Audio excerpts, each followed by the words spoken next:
देश के प्रधानमंत्री नरेंद्र मोदी जब भी कुछ कहते हैं तो पूरा देश सुनता है और उस पर रिएक्ट भी करते हैं। महाकुंभ को लेकर मंगलवार को पीएम ने संसद को संबोधित किया। इसे सफल आयोजन बताते हुए इसकी जमकर तारीफ की। कहा कि महाकुंभ और कुंभ की जो घटना है वो दरअसल अमृत के लिए है और इसमें से कई अमृत निकले। एकता का अमृत पवित्र प्रसाद के तौर पर निकला। सारी दुनिया ने भारत का सांस्कृतिक वैभव और एकता के दर्शन किए। प्रधानमंत्री ने महाकुंभ की व्यवस्थाओं पर सवाल उठाने वालों पर पलटवार भी किया। निशाना साधते हुए ऐसे लोगों को करोड़ों लोगों की आस्था ने जो जवाब दिया है उसकी याद भी दिलाई।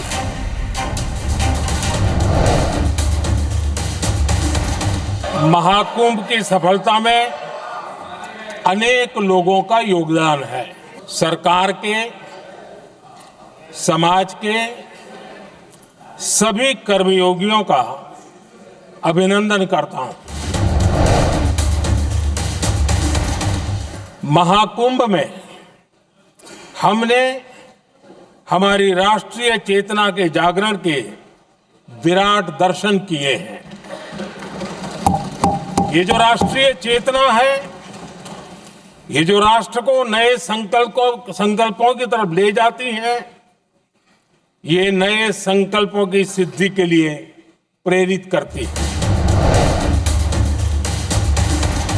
हमने करीब 1.5 महीने तक भारत में महाकुंभ का उत्साह देखा, उमंग को अनुभव किया।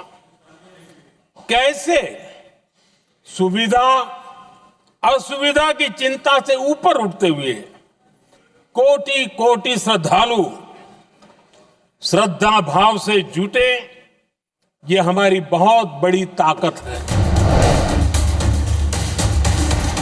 महाकुंभ से अनेक अमृत निकले हैं।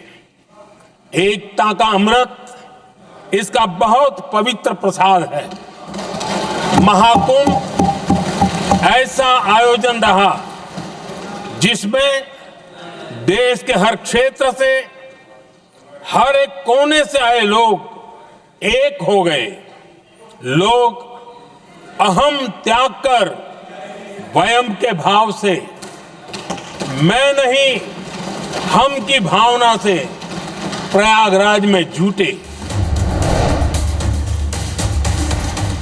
जब अलग अलग क्षेत्रों से आए करोड़ों करोड़ों लोग राष्ट्रीयता के भाव को मजबूती देते हैं तो देश की एकता बढ़ती है।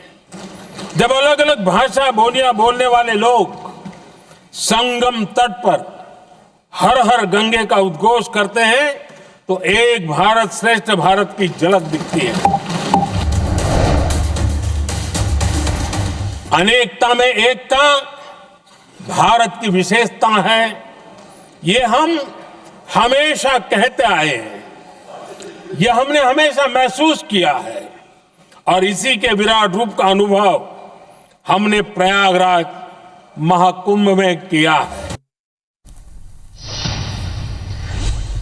और प्रधानमंत्री मोदी ने अपने संबोधन के दौरान एक बार फिर महाकुंभ में भगदड़ में मृत लोगों के लिए एक शब्द भी नहीं कहा। विपक्ष ने इसको फिर मुद्दा बनाया। नेता प्रतिपक्ष राहुल गांधी ने इस पर सवाल उठाए, निशाना साधा। एक कंप्लेंट थी, एक शिकायत थी, श्रद्धांजलि नहीं दी प्रधानमंत्री ने। जिनकी मृत्यु हुई थी उनको श्रद्धांजलि नहीं दी। और दूसरी बात मैं ये कहना चाहता था कि देखिए, कुंभ की जगह है, मगर जो युवा कुंभ में गए उनको प्रधानमंत्री से एक और चीज चाहिए, उनको रोजगार चाहिए और प्रधानमंत्री को रोजगार के बारे में भी बोलना चाहिए। तो राहुल गांधी ने प्रधानमंत्री मोदी पर निशाना साधा तो भला बीजेपी खामोश कैसे रहती। उन्होंने भी राहुल गांधी पर जमकर काउंटर अटैक किया।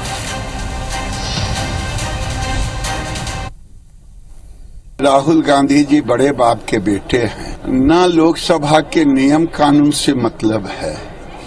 जो मन आया सो बोलते हैं, जो मन आता है सो बोल जाते हैं। ये पूरे देश में, पूरे दुनिया में कुंभ को बदनाम करना चाहते थे, मैनेजमेंट इतना अच्छा था, उसमें भड़म फैलाना चाहते थे।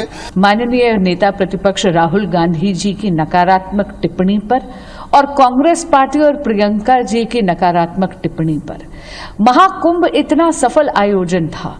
66 करोड़ श्रद्धालुओं ने आकर इसमें भागीदारी करी।